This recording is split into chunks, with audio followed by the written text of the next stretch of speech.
सौतेली माँ। एक नगर में कोई मनुष्य रहता था। कुछ समय के बाद उसकी पत्नी मर गई।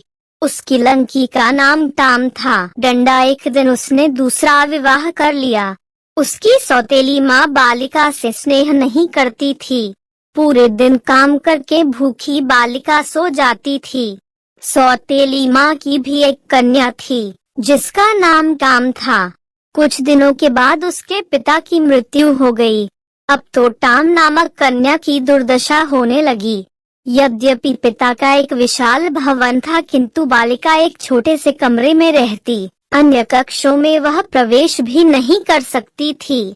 घर का सारा काम भी वही करती थी। सारा काम करने से वह कमजोर हो गई थी, परंतु किसी को कुछ भी नहीं कहती थी। एक दिन सौतेली माँ ने उसे लकंगी लेने वन को भेजा।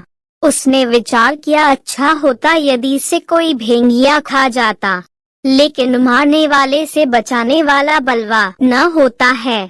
सौतेली माँ के दुख का एक कारण यह भी था कि टाम नामक कन्या सुंदर होती जा रही थी। एक दिन सौतेली माँ ने दोनों कन्याओं को कहा, गांव के तालाब से मछलियाँ पकड़ लाओ।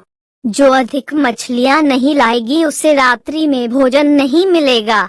टाम नामक बालिका ने विचार किया, यह नियम केवल मेरे लिए लागू होगा।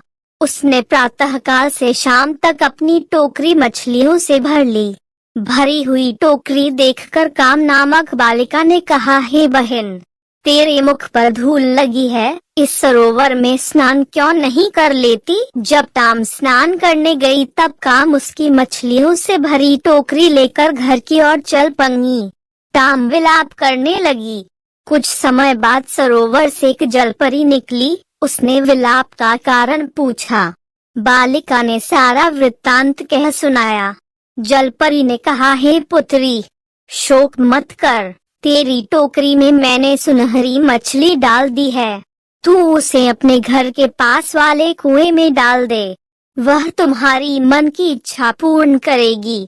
उसने वैसा ही किया। वह मछली प्रतिदिन उसके साथ बातें करती थी। सौतेली माँ को शंका हुई। उसने टाम नामक बालिका को एक दिन बाहर भेज दिया। सौतेली माँ ने उस मछली को कुएं से निकाला और उसे खा गई। शाम को टाम कुएं के पास आई और मछली को पुकारा, परंतु कोई उत्तर न मिला। वह करुण विलाप करने लगी। तब जलपरी ने कहा, शोक मत कर, मछली की हड्डियों को अपने कमरे में गांग दे। टाम नामक कन्या ने वैसा ही किया।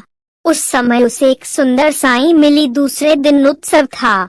सौतेली माँ ने चावल और चने मिलाकर टाम नामक कन्या को कहा, तू इन चावलों में से चनों को अलग कर। ऐसा कहकर सौतेली माँ अपनी लड़की के साथ मेला देखने चली गई। आंसू बहाती हुई कन्या ने विचार किया, मैं साड़ी पहनकर मेले में कैसे जाऊंगी। उसी समय हजारों चिंगियाएं वहां आ गईं। क्षण भर में ही चावलों में से चनों को अलग कर दिया। वह शीघ्र ही साड़ी और जूते पहनकर राजकुमारी की तरह मेले में पहुंची। उसे आई देखकर काम नामक बालिका ने माँ के कान में कहा, यह बालिका जो राजकुमारी जैसी लग रही है, क्या यही टाम है। सौतेली माँ को देखकर टाम नामक बालिका भय के कारण भागने लगी। उसका एक जूता वहीं गिर पड़ा। एक राजपुत्र उस जूते को देखकर मोहित हो गया तथा उसने सैनिकों को आदेश दिया, कुमारी को राजभवन में लाओ। सैनिक ढूंढकर उसे वहां ले आए। सुंदरी बालिका को देखकर राजपुत्र ने उसे महारानी बना दिया। यह देखकर सौतेली माँ बहुत दुखी हुई। एक दिन पिता के श्राद्ध में टाम अपने पिता के घर आई।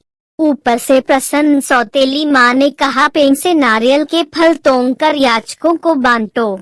जब वह वृक्ष पर चढ़ी तो सौतेली माँ ने वृक्ष को काट दिया। वह स्वयं रोती हुई राजा को कहने लगी, हाय, मेरी पुत्री नारियल के वृक्ष से गिर गई और मर गई है। गिरी हुई बालिका को उठाकर एक वृद्धा स्त्री अपने घर ले गई तथा उसका उपचार भी किया। कुछ दिनों के बाद वह स्वस्थ हो गई। इधर सौतेली माँ अपनी पुत्री को राजमहल ले गई तथा राजा को कहने लगी, मेरी पुत्री को महारानी बनाओ। राजा ने उसकी प्रार्थना स्वीकार कर ली। एक दिन राजा शिकार खेलने वन में गया। देखते देखते सर्वत्र अंधकार छा गया।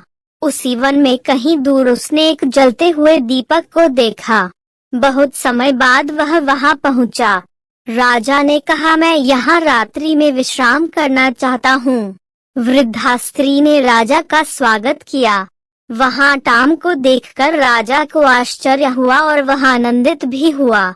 महारानी के मुंह हंसे सौतेली माँ के द्वारा किया गया सारा वृत्तांत सुनकर राजा कुपित हुआ और सैनिकांगे को आदेश दिया कि महारानी की सौतेली माँ और उसकी पुत्री को कारागार में डाल दो। कारागार में पनी सौतेली माँ ने विचार किया, भगवान के घर देर है अंधेर नहीं। दोस्तों, आपको यह वीडियो कैसी लगी हमें कमेंट में जरूर बताएं। अनुस्वार और ऐसी डेली वीडियो देखने के लिए हमारे चैनल को सब्सक्राइब करें। Thank you for watching.